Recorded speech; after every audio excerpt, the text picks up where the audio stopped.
요한복음 6장 1절부터 4절까지의 말씀 제가 봉독해 올리겠습니다. 그 후에 예수께서 디베랴의 갈릴리 바다 건너편으로 가시매 큰 무리가 따르니 이는 병자들에게 행하신 표적을 보았음이로라. 예수께서 산에 오르사 제자들과 함께 앉으시니 마침 유대인의 명절인 유월절이 가까운지라. 아멘.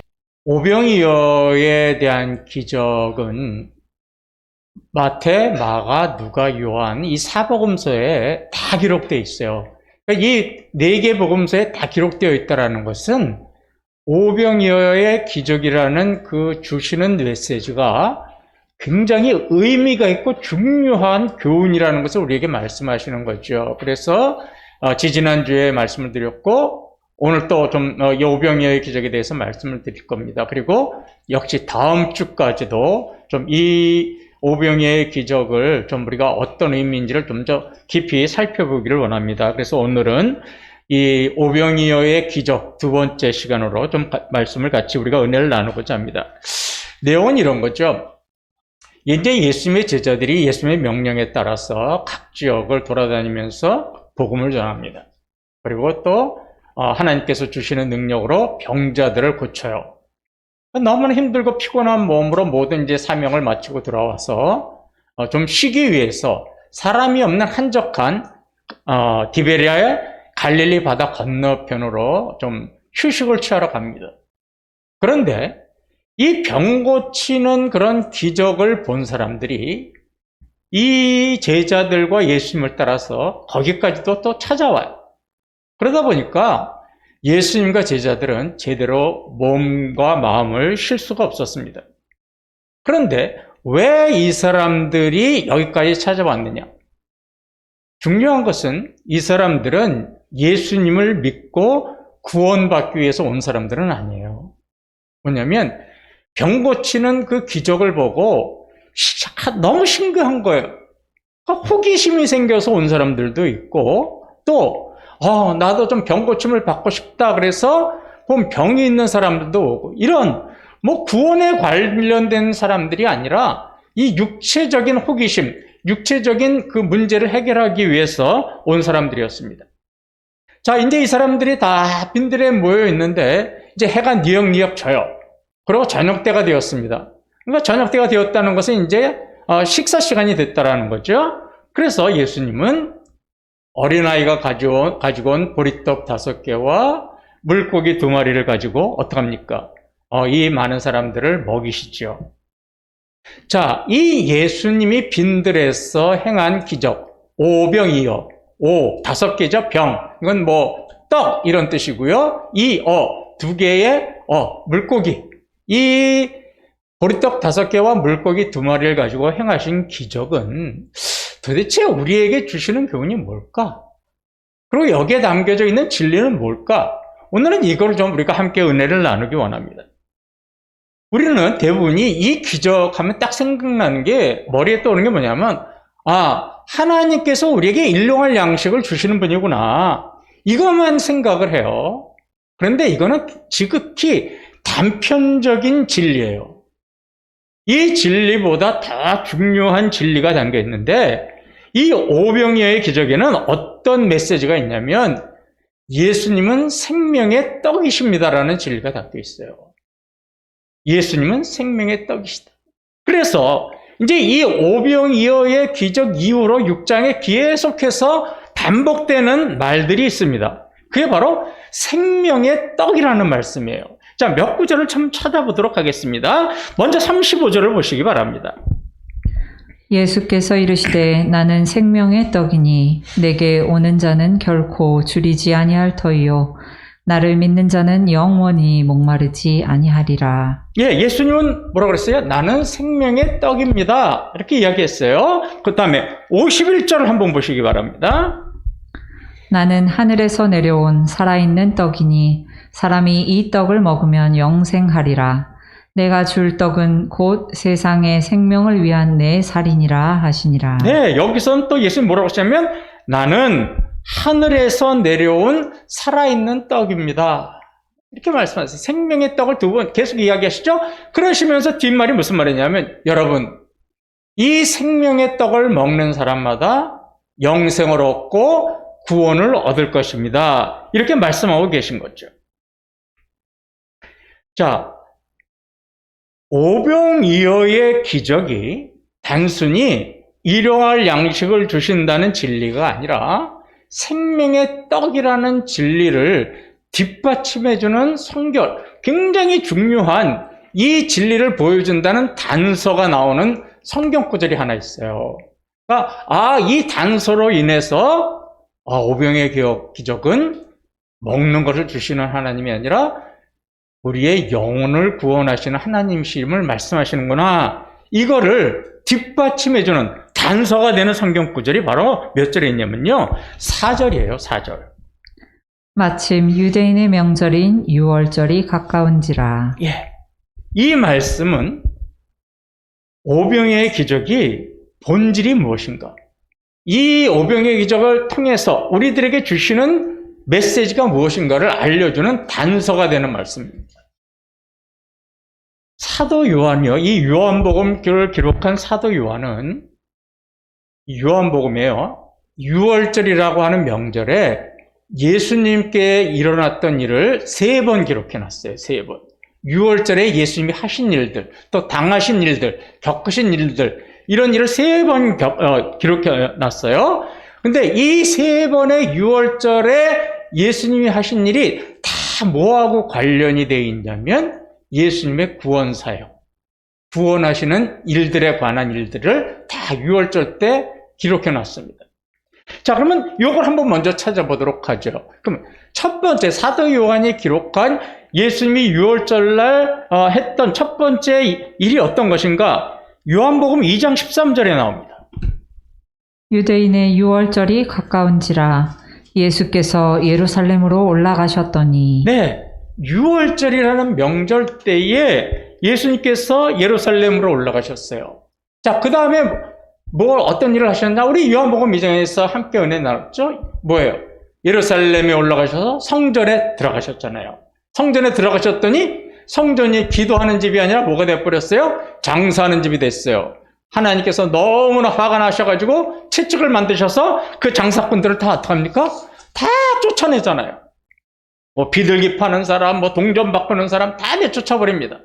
그러니까 그런 모습을 보고 있던 유대인이 뭐라고 하냐면, 아니 네가 무슨 권한이 있다고 우리를 쫓아내는 거냐? 네가 만약에 우리에게 이런 권한이 있다면 우리에게 그런 표적을 보여봐. 이렇게 항의를 하죠. 그러자 예수님께서 그래. 그러면서 말씀하신 것이 요한복음 2장 19절이에요. 예수께서 대답하여 이르시되 너희가 이 성전을 헐라 내가 사흘 동안에 일으키리라. 예, 네가 무슨 권한으로 성전을 청결하게 하니? 나한테 증거를 대봐. 그랬더니 뭐라고 그러냐면 내가 이 성전을 헐라, 너희가 이 성전을 헐라 내가 사흘 안에 일으키리라. 이렇게 말씀하셨어요. 자, 여기서 성전이 뭐를 가리키냐면 예수님의 몸, 예수님의 육신을 가리키는 거죠. 그러니까 우리가 잘 알다시피 2장 19절은 무슨 말이에요? 내가 죽고 나서 사흘, 장사한 지 사흘 만에 일으키리라. 다시 살아나리라. 이 말씀을 하신 거죠. 그러니까 6월절의 청결절 사건에서 무엇을 말씀하신 거냐면 2장 19절은 나는 죄인들을 위해서 죽고 사흘 만에 다시 부활해서 너희들에게 부활의 첫 열매가 될 것이다. 이 구원의 진리를 6월절 첫 번째 명절에 보여주신 거죠. 자, 그러면 이제 세 번째, 두 번째 건 좀 뛰어가고 세 번째 6월절, 요한복음에 기록된 세 번째 6월절에는 무슨 일이 있었을까? 요한복음 12장 12절 13절에 나옵니다. 그 이튿날에는 명절에 온 큰 무리가 예수께서 예루살렘으로 오신다는 것을 듣고 종려나무 가지를 가지고 맞으러 나가 외치되 호산나 찬송하리로다 주의 이름으로 오시느니 곧 이스라엘의 왕이시여 하더라. 예, 그 이튿날에는 명절에, 여기 이제 6월절이라는 말이 빠졌는데 이 명절이 어떤 명절이냐면 6월절 명절이에요. 자, 6월절 명절에 또 예수님은 어디로 가셨어요? 예루살렘으로 가셨어요. 그죠? 이때 예루살렘은 왜 가셨느냐? 예수님께서 이 땅에 오신 그 사명을 감당하기 위해서 예루살렘으로 마지막으로 가신 거죠. 그래서 어떤가요? 예수님께서 죄인들을 위해서 십자가에서 고난받고 죽으시고 부활하시는 것은 이 사건이 이 명절 이후에 일어나는 거죠. 그래서 여러분들이 요한복음 12장을 계속 읽어보면 끝까지 어떤 내용이에요? 예수님께서 고난과 멸시와 조롱을 당하시다가 십자가에 매달리시고 거기서 죽으셨다가 장사한 지 사흘 만에 부활하시는 내용. 이게 이제 요한복음 12장서부터 쭉 연결되어 있지 않습니까? 그러니까 세 번째 사역도, 세 번째 유월절 명절 때 예수님께 일어난 일도 뭐하고 관련이 되어 있냐면 예수님의 구원 사역에 관련되어 있어요. 자, 그러면 이제 첫 번째 유언, 성전 척견, 세 번째 유월절 때 일어난 일, 예수님께서 십자가에 돌아가신 일, 그 가운데 두 번째 끼어있는 유월절 명절 때는 뭐를 하셨느냐? 오늘 본문에 나와 있듯이 오병이어의 기적을 행하신 거예요. 그러니까 요한복음에 기록되어 있는 세 번의 유월절에 하신 일, 첫 번째 유월절 때는 성전 척결, 두 번째 유월절 때는 오병이어의 기적, 세 번째 때는 예루살렘에 올라가셔서 마지막으로 사명을 감당하시고 죽으시고 부활하신 일, 이렇게 적혀 있는 거죠. 그러니까 모두 다 구속사업, 구원의 일에 관한 것이 연결되어 있으니까 당연히 오병이어의 기적, 두 번째 유월절에 있었던 오병이어의 기적도 뭐하고 관련이 있는 거냐면 구원사역과 관련이 있는 거예요. 그래서 4절, 오병이어의 기적은 유월절에 일어난 일입니다라는 것이 예수님이 구속사역에 관한 일을 하셨다는 것을 보여주는 중요한 단서가 되는 말입니다.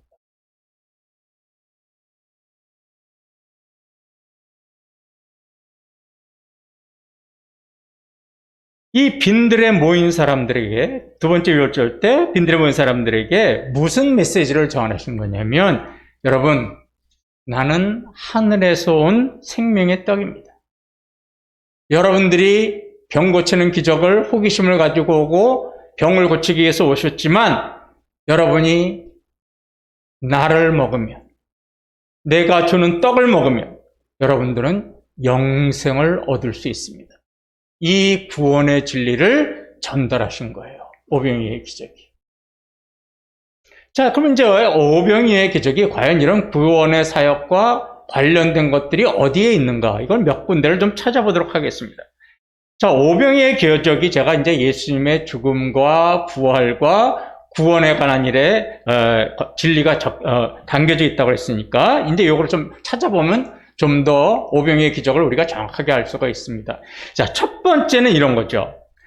예수님께서 보리떡 5개와 물고기 2마리를 축사하셨죠. 축사, 하나님께 감사하고 하나님의 복을 빌면서 사람들에게, 거기 빈들에 모인 사람들에게 나눠줬어요. 자, 이런 예수님의 모습은 우리가 뭘 연상할 수 있냐면 예수님께서 잡히시기 전날 밤 유월절 때 제자들과 마지막 만찬을 하셨던 모습이 그대로 연상할 수 있어요. 자, 그게 자세히 기록되어 있는 게 고린도전서 11장 23절에서 25절 말씀입니다. 내가 너희에게 전한 것은 주께 받은 것이니 곧 주 예수께서 잡히시던 밤에 떡을 가지사 축사하시고 떼어 이르시되 이것은 너희를 위하는 내 몸이니 이것을 행하여 나를 기념하라 하시고 식후에 또한 그와 같이 잔을 가지시고 이르시되 이 잔은 내 피로 세운 새 언약이니 이것을 행하여 마실 때마다 나를 기념하라 하셨으니. 예. 6월절 만찬 때 이제 마지막 제자들과 마지막 식사를 하실 때도 빨간 글씨를 보세요. 어떻게 하셨어요? 떡을 가지사 축사하시고 오병이어의 기적하고 거의 내용이 같지요? 그 다음에 떼어 이르시되 누구에게? 제자들에게 주셨단 말이에요. 떡을 떼어서 주시면서 뭐라고 말씀하셨어요? 너희를 위한 내 몸이니 이것을 행하여 나를 기념하라. 오병이어의 기적 때 하셨던 그런 모습들이 유월절 만찬 때도 그대로 나와요. 자, 그런데 여기서 떡을 가지고 축사하신 다음에 어떻게 하셨다고 그랬어요? 떡을 떼어서 제자들에게 주셨어요. 떡을 뗀다라는 말을요, 우리가 좀 다른 말로 하면 이런 거죠. 떡을 찢는다. 그죠? 지금 우리가 말하는 그런 떡이 아니라, 여러분, 뭐라 그랬죠? 장로님, 뭐라 그래요? 이슬람, 우리 성찬, 예? 예? 뭐 우리 이렇게 난, 그런 거잖아요. 그거 어떻게 써요? 이렇게 찢잖아요. 그죠? 찢는 거. 그러니까 여기서 예수님께서 떡을 떼어, 이 말은 다른 말로 하면 뭐예요? 떡을 찢어라는 말이에요. 이 떼어진 떡, 찢어진 떡을 제자들에게 줬다는 건 뭐냐면, 본인이, 예수님께서 십자가에서 어떻게 하실 거예요? 찢어지실 거예요. 이거를 상징하는 예표예요, 이게 지금. 떡을 떼어 주셨다, 제자들에게 주셨다, 내 몸이 찢어서 너희에게 줬다. 그러므로 너희는 어떻게 할 수 있다? 영생을 얻을 수 있다. 이거를 주신 거예요. 예수님은 떡을 찢어서 나누어 주신 것처럼 십자가에서 자신의 몸을 찢어서 죄인들에게 나누어 주시고 구원을 해 주신 거죠. 이거를 미리 언제 보여주신 거예요? 오병이어의 기적에서 보여주신 거예요. 자, 그래서 오병이어의 기적이 예수님이 몸이 찢겨져서 죄인들을 구원하시겠다라는 내용이 담겨 있는 거예요. 자, 두 번째 거 볼게요.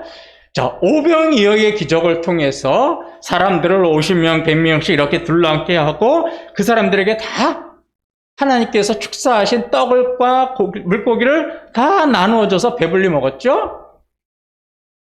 이게 뭘 보여주는 거냐면 구원의 은혜를 보여주는 거예요. 이 빈들에 모인 사람들은요, 아까도 말씀드렸듯이 나 구원을 받아야 돼. 나 예수 믿고 천국 가야 돼. 이래서 온 사람은 하나도 없어요. 다 뭐예요? 병 고치는 기적 보고 호기심 반, 또 병을 고치기 위한 이런 어떤 구원과는 관심이 없는 그런 사람들이 모였어요. 그 다음에 여기 모여서도요, 예수님, 우리에게 먹을 것 좀 주세요. 이렇게 요구하지도 않았어요. 그런 말이 없잖아요. 예수님한테 먹을 거 달라고. 자, 구원에 관심도 없어요. 구원에 또 먹을 것도 달라고 그러지도 않았어요. 이게 영적인 면으로 보면 무슨 모습이 보이냐면 그들은 구원에 관심이 없었다는 거예요. 그 다음에 예수님 앞에 먼저 뭐예요? 생명의 떡을 줄 수 있는 예수님 앞에 예수님, 우리를 구원해 주세요. 먼저 요구하지도 않았다는 거예요.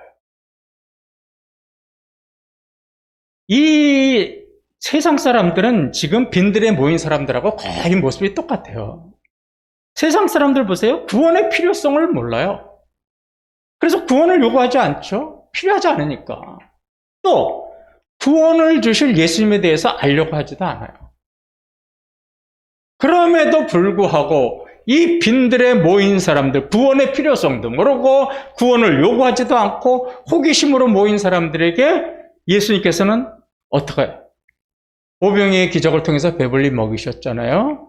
이건 뭐냐면 구원은 사람이 요구해서 주는 것이 아니라 우리 하나님이 은혜로 일방적으로 주시는 것을 보여주시는 거예요.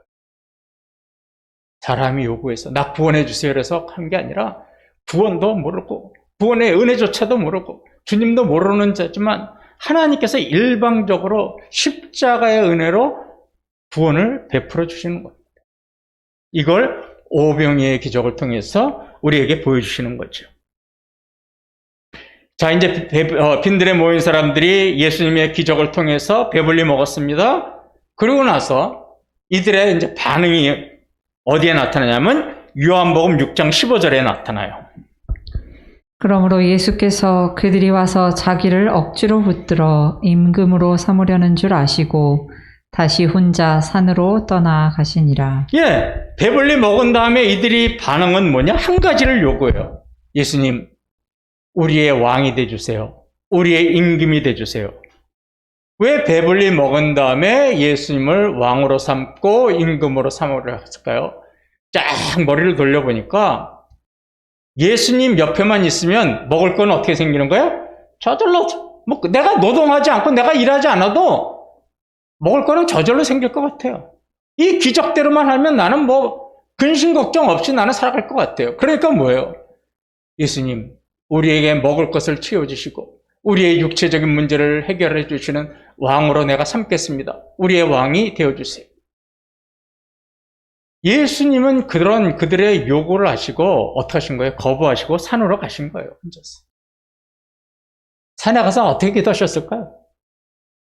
주여, 저들은 오병의 기적에 통해서 내가 찢겨져서 저들을 구원할 그런 진리는 모르고 여전히 배부르는 것만 관심 있네요. 저들의 영혼을 주님 용서해 주시고 저들을 받아주세요. 이렇게 기도하지 않았을까요? 빈들에 모인 사람들은 영적인 구원에 관심이 없었어요. 육체적인 것만 우리한테 있다면 나는 만족해. 이런 사람들이었죠. 그래서 그들은 자신들이 어떻게 해야 구원을 받을지도 모르는 사람이었어요. 이런 사람들이었기 때문에 예수님은 인간의 힘으로는 구원을 얻을 수 있는 능력이 없구나. 구원의 진리조차 모르는구나. 이 사실을 알고 계셔서 십자가에서 먼저 죽으심으로 선 내밀어 주신 겁니다. 그게 일방적인 은혜죠. 이것이 오병이의 기적에 그대로 담겨 있는 겁니다. 세 번째로 오병이의 기적을 보면 예수님께서 이제 축사하시기 위해서 보리떡 5개와 물고기 2마리를 이렇게 손으로 잡으셨어요. 어린아이 가져온 물고기를 보리떡 5개 물고기 들고 축사하셨다는 것은 이제 하나님 앞에 감사하셨다는 거 아니에요? 아마 우리가 상상해 볼 수 있잖아요. 어떻게 하실 것 같아요? 이렇게 음식을 하나님을 향해서 이렇게 하늘 향해서 들면서 하나님, 오늘도 이 음식을 주셔서 감사합니다. 이 음식을 통해서 하나님 놀라운 기적을 일으켜서 이들을 먹이기 원합니다. 이렇게 하나님 앞에 감사의 기도를 드렸겠죠? 그런데 지금 예수님 손에 쥐어져 있는 음식을 보세요. 보리떡이라고 그랬어요. 이게 뭐냐면 우리 6.25를 겪으신 우리 어머님들은, 부모님들은 아실 거예요. 뭐예요? 보리를 쪄가지고 거기다가 뭐를 쳐요? 소금을 간해서 이렇게 꾹꾹 뭉친 주먹밥이죠. 제가요 6.25 경험한다고 옛날에 그런 거 아세요? 길거리에서 이렇게 보리떡 이렇게 했던 거 정말 한 입 딱 깨물었는데 그냥 버리고 싶더라고요. 근데 또 그 사람들 있는 앞에서 버릴 수는 없고, 그러면서 제가 뭐라고 후회했냐면 괜히 먹었다. 두 번째는 왜 이렇게 크게 만들었을까? 조그맣게 만들어주지. 진짜 맛이 없는 거야. 이게 당시에 서민들이 먹는 거고 죄수들이 먹는 음식이에요, 이 보리떡이. 그 다음에 물고기 2마리라는 게 뭐냐면 갈릴리 바다에서 아주 잘 잡히는, 흔히 잡히는 요 손바닥만한 피라미 같은 음식이에요. 자, 그 보잘것없는 음식, 한 사람이 먹기에도 부족한 음식을 하늘을 향해서 높이 드셨어요. 자, 빈들에 모인 사람들이 이제 다 시선이 예수님한테 향해 있겠죠? 예수님이 이렇게 들고 있는 음식을 봤겠죠. 그럼 무슨 생각을 했을까요? 아니, 저 음식으로 우리를 먹인다고? 아니, 한 사람 먹기에도 부족한데 저걸로 우리를 다 먹여? 아이고, 말도 안 되는 소리 하고 있네. 저게 가능해? 거의 100이면 100 다 예수님이 들고 있는 음식을 보고 냉소적인 반응을 보이셨을 겁니다. 저 같았으면 이렇게 말했을 것 같아요. 하나님, 하나님께서 광야에서 만나를 내리시고 메추라기를 내주셨듯이 자, 이들에게 제가 기도할 때 만나를 내려주시고 메추라기를 내게 해주세요. 예수님은 그렇게 기도하실 수 있잖아요. 그런 능력도 있고. 그런데 왜 저런 음식을 이렇게 들으셨을까요? 누가 보더라도 하나님 아들로서의 모습은 아니죠. 굉장히 어떻게 보면 이름에 걸맞지 않게 초라한 모습이었을 겁니다.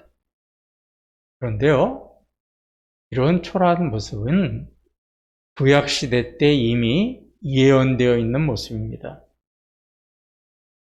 어떻게 예언했는지 볼까요? 이사야 선지자가요, 이 땅에 오실 예수 그리스도의 모습을 이사야서 53장 2절에서 이렇게 예언을 하고 있어요. 그는 주 앞에서 자라나기를 연한 순 같고 마른 땅에서 나온 뿌리 같아서 고운 모양도 없고 풍채도 없은즉 우리가 보기에 흠모할 만한 아름다운 것이 없도다. 예, 이사야 선지자가 이 땅에 오실 메시아의 모습을 예언했는데 여기 보세요. 고운 모양도 없어요. 풍채도 없어요. 사람들 보기에 흠모할 만한 아름다운 것도 없어요. 이 모습이 지금 오병이어의 기적에서 그 초라한 음식을 들고 있는 예수님의 모습인 거죠.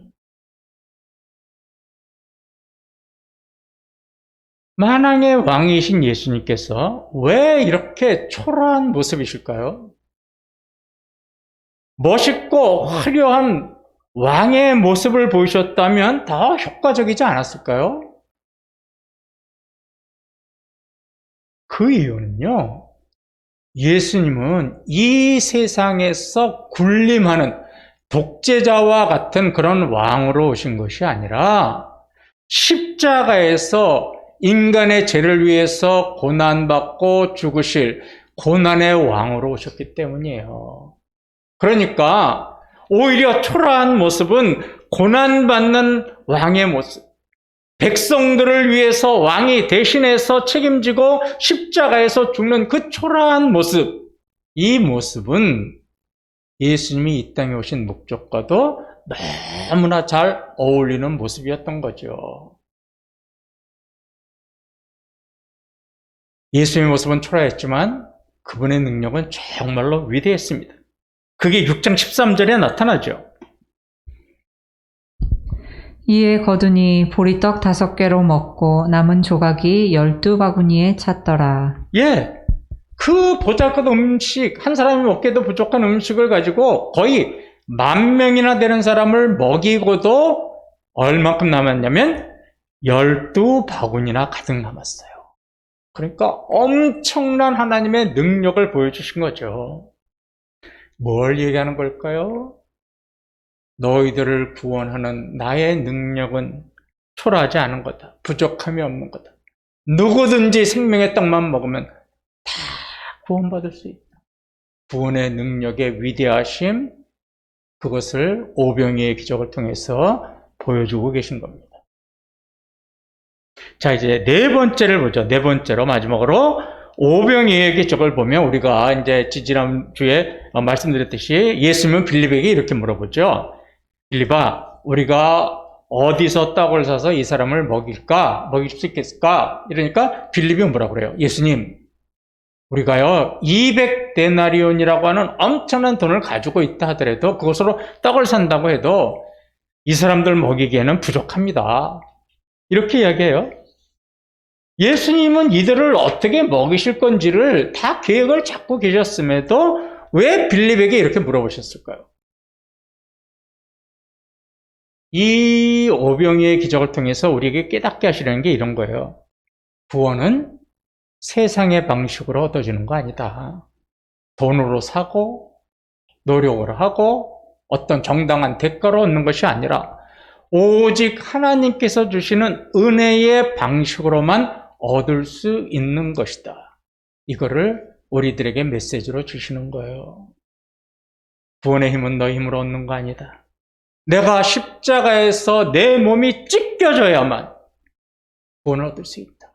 구원은 오직 십자가의 방식밖에 없다. 이 말씀을 오병이어의 기적을 통해서 말씀하신 거죠. 전체적으로 말씀을 나누고 맞추죠. 오병이어의 기적은 단순히 하나님께서 우리에게 먹을 것, 일용할 양식을 주시는 분이라는 진리를 보여주는 게 아닙니다. 그 진리도 담겨져 있지만 그보다 훨씬 더 크고 놀라운 진리는 예수님께서 우리를 구원하시기에 부족함이 없으신 분이라는 것을 보여주는 진리예요. 그래서 예수님은 병 고치는 기적을 보고 온 사람들에게 구원의 진리를 보여주셨습니다. 내가 죽어서 여러분들을 구원할 수 있습니다라고 하는 진리를 보였습니다. 나는 여러분들을 구원하기에 부족함이 없는 사람이다라는 진리를 보여주셨어요. 이 생명의 떡을 먹어야 당신들은 영원한 생명을 얻습니다라고 진리를 말씀하셨습니다. 그렇게 오병이어의 기적을 통해서 진리를 보이셨음에도 불구하고 이 빈들에 모인 사람들은 이 진리를 깨닫지 못했죠. 뭐만 하고 돌아갔냐면 아우 배불러. 야, 예수님이 내 옆에 있으면 난 이제 먹고 사는 거 걱정 없겠다. 저분이 이제 우리의 임금이 돼야 돼. 이 생각만 하고 돌아갔어요. 오늘 빈들에 모인 사람들의 모습은 바로 그 모습에서 저와 여러분의 모습을 볼 수 있습니다. 주님은 구원의 진리도 모르고 구원의 필요성도 모르고 있는 저와 여러분에게 먼저 다가오셨죠. 그리고 구원의 은혜로 하나님의 자녀가 되게 하셨습니다. 떡이 찢겨지듯이 예수님께서 자신의 몸을 십자가에서 찢으심으로 저와 여러분을 구원해 주셨습니다. 그런데 지금 우리들이 살아가는 삶의 모습, 신앙의 모습을 보면 우리는 어느샌가 이 구원의 은혜를 까마득하게 우리의 마음에서 잊어버린 지가 오래입니다.